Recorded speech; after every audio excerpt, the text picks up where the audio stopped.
Welcome to the Windows Computer and Technology channel. And, we look at Firefox. A lot of you have been talking about how you've left Firefox and decided that it was not worth, you know, um, continuing to use this browser. What's interesting with Firefox is how high it reached at some point, how it was one of the most popular browsers around for a while. It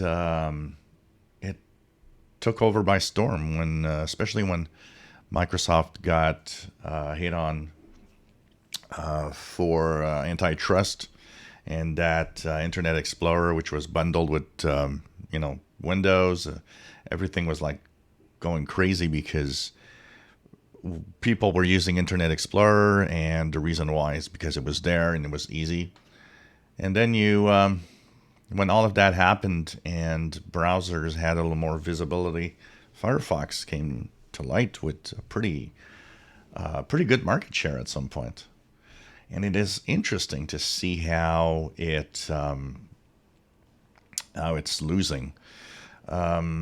A report that I saw stated that just in the last year, Firefox lost 46 million users. And of course, these users, where are they going? They're going to Google Chrome. Where do you think they're going? I don't think a lot of them go to Edge, although some might. The majority probably go to Google Chrome. And, there's a lot of debate of decisions that Mozilla took with Firefox, and in general, there's I see a lot of people not liking the new design with the Proton interface, which is kind of interesting.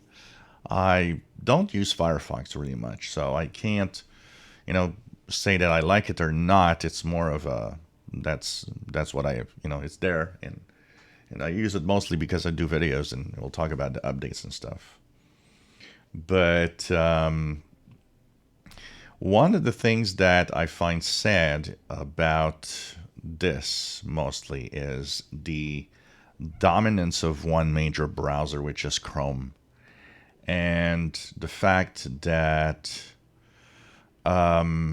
you are going to have one major dominant browser with nothing much more that actually really makes a dent in browser usage. And I find it sad.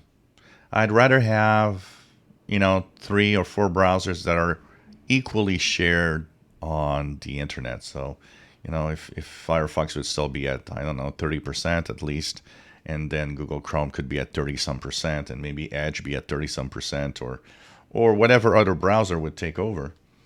I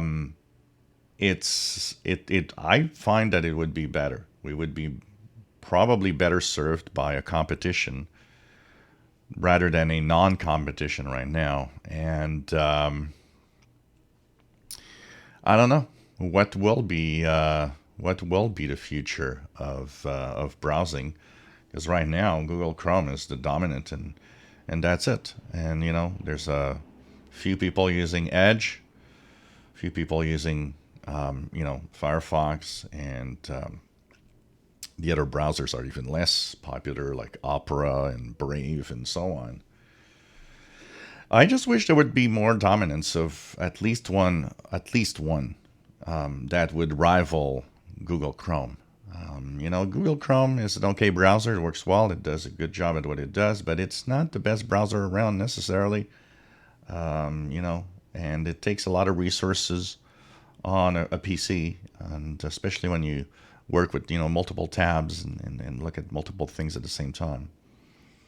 I just wish there would be more competition, and right now it's not the case. So we'll see. 46 million people lost. I mean, Firefox is in a downward spiral.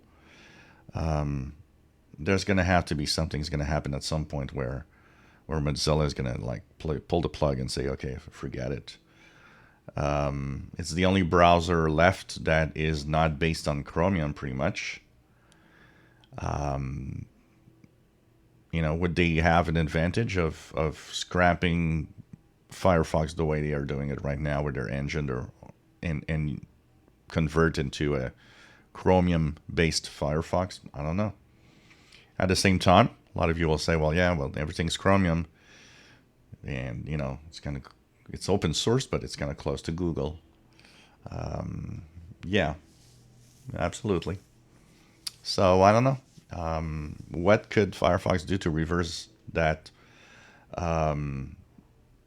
spiral? I don't know. There's when you're so low, there's only so much you can do to reverse a situation. It would have had to be addressed when they were still high, but losing ground. If you enjoy my videos, please subscribe, give us thumbs up. Thank you for watching.